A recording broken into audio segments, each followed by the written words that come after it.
नमस्कार दोस्तों, स्वागत है हमारे YouTube चैनल में। दोस्तों, practice set number 8 UPPSC staff nurse परीक्षा के लिए एएनएम और फार्मासिस्ट लैब टेक्नीशियन सभी के लिए यह बहुत ही महत्वपूर्ण प्रैक्टिस सेट है। जो भी भाई बहन चैनल पर नए, चैनल को सब्सक्राइब, लाइक, ज़्यादा से ज़्यादा शेयर कर दीजिएगा। दोस्तों, यह वीडियो जो है बहुत ही महत्वपूर्ण है परीक्षा की दृष्टि से, तो वीडियो को अंत तक देखिएगा। दोस्तों, वीडियो को शुरू करते हैं। वह एंटी हेलमेंटिक औषधि जो हुक किट संक्रमण के उपचार में दी जाती है, कौन कौन सी दी जाती है? तो एल्बेंडाजोल और मेबेंडाजोल, ये दोनों दी जाती है।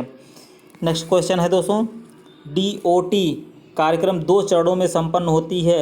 इंटेंसिव चरण कितने समय का होता है? तो कितने का होता है? 2 माह का होता है इंटेंसिव चरण।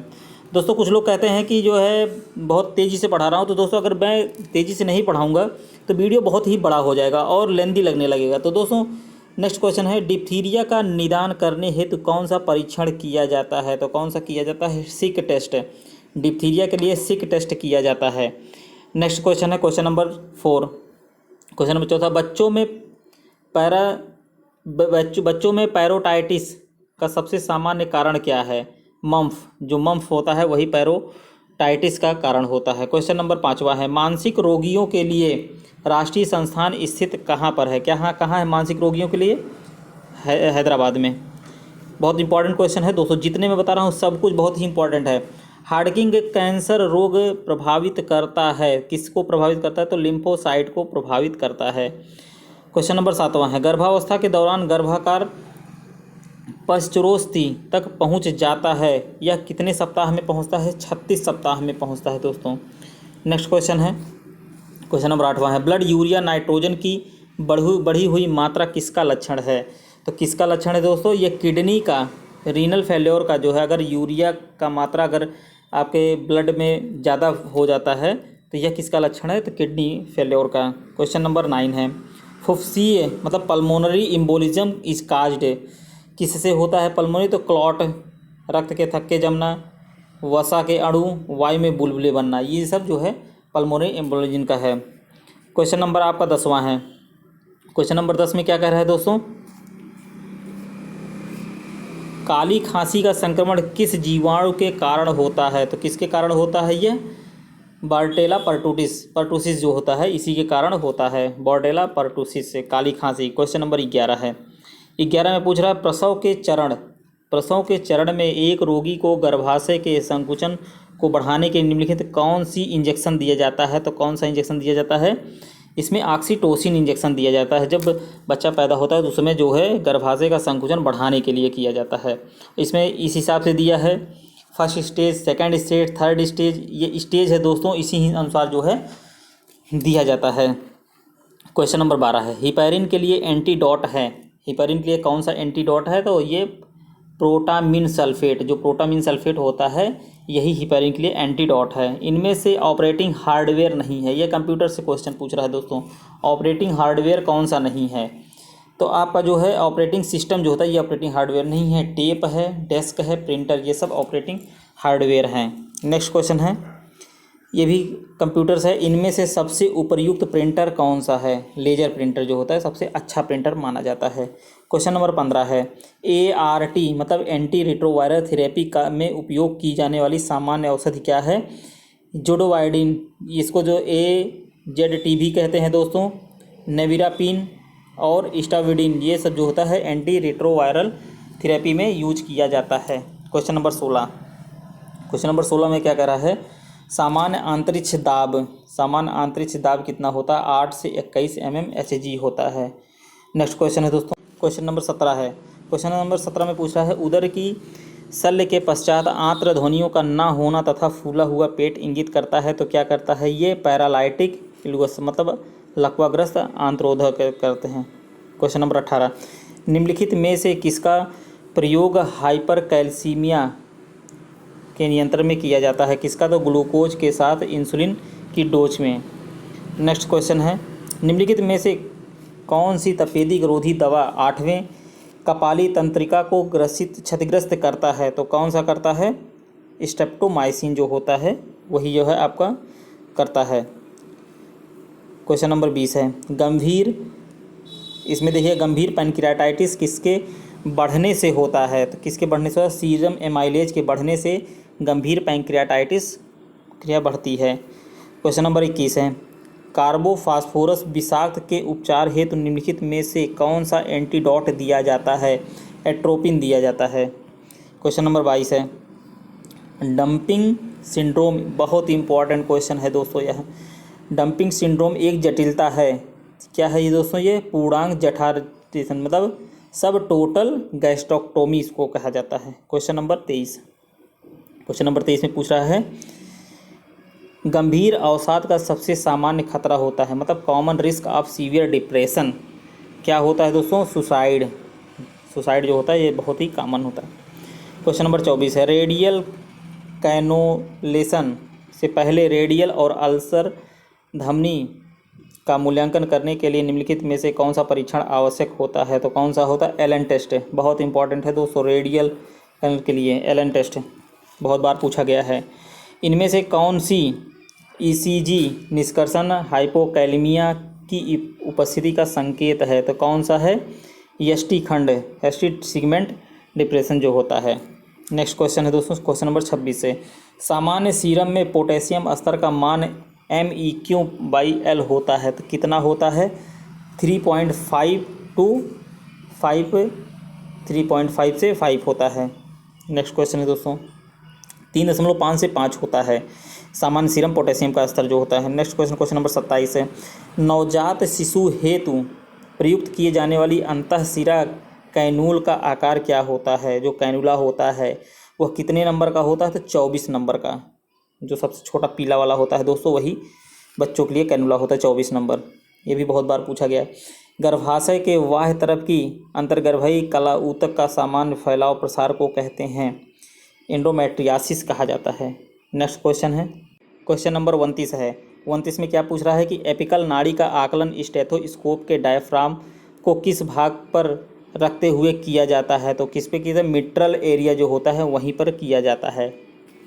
क्वेश्चन नंबर 30 है, हिपैटिक इंसेफेलोपैथी से पीड़ित रोगी को लैक्टोज निर्धारित करने की सलाह क्यों दी जाती है? क्योंकि सीरम अमोनिया का स्तर घटाने हेतु। क्यों दी जाती है? सीरम अमोनिया का स्तर घटाने के लिए दिया जाता है। क्वेश्चन नंबर 31 है, थ्रोम्बोजियाटाइटिस अल्बिटेरेशन मतलब ब्यूरगर रोग के प्रसार को रोकने हेतु निम्नलिखित में क्या नियंत्रण का आवश्यकता है? तो क्या है दोस्तों? ये धूम्रपान स्मोकिंग जो है नहीं करना है। इसमें थ्रोम्बोजियाटिस और मतलब ये थ्रोम्बो से संबंधित है। क्वेश्चन नंबर 32 है, डोपामिन इंजेक्शन 200 mg के इंजेक्शन को 250 cc D5W में मिलाकर 5 mcg kg पर मिनट से देने की सलाह दी जाती है। रोगी का भार 50 kg है। यह आसव पंप कितना cc पर हावर होगा? तो 19 होगा, 19 पर।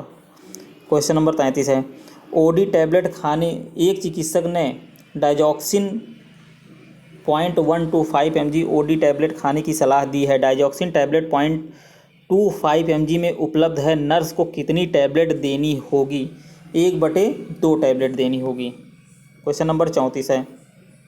क्वेश्चन नंबर 34 में क्या कह रहा है दोस्तों?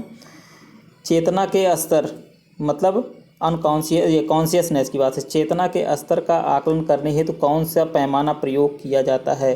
ग्लासोकोमा पैमाना। ये ग्लासोकोमा जो स्केल होता है यही कॉन्शियस के लिए किया जाता है। क्वेश्चन नंबर 35 है।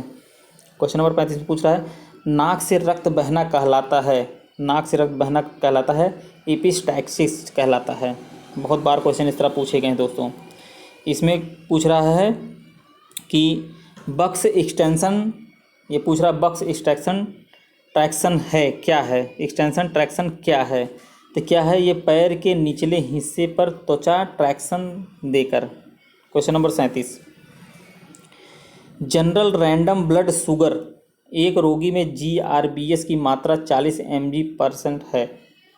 इसे नियंत्रित करने हेतु किसका तत्काल प्रबंधन करना होगा? किसका प्रबंधन करना होगा दोस्तों? 50% डेक्सट्रोज का। क्वेश्चन नंबर 38 है, निम्नलिखित में से कौन सा एक पोर्टल उच्च रक्तचाप लक्षण है? ये क्या है? हेमाटाइसिस जो होता है, हेमाटेमेसिस जो होता है यही उच्च रक्तचाप के लिए होता है।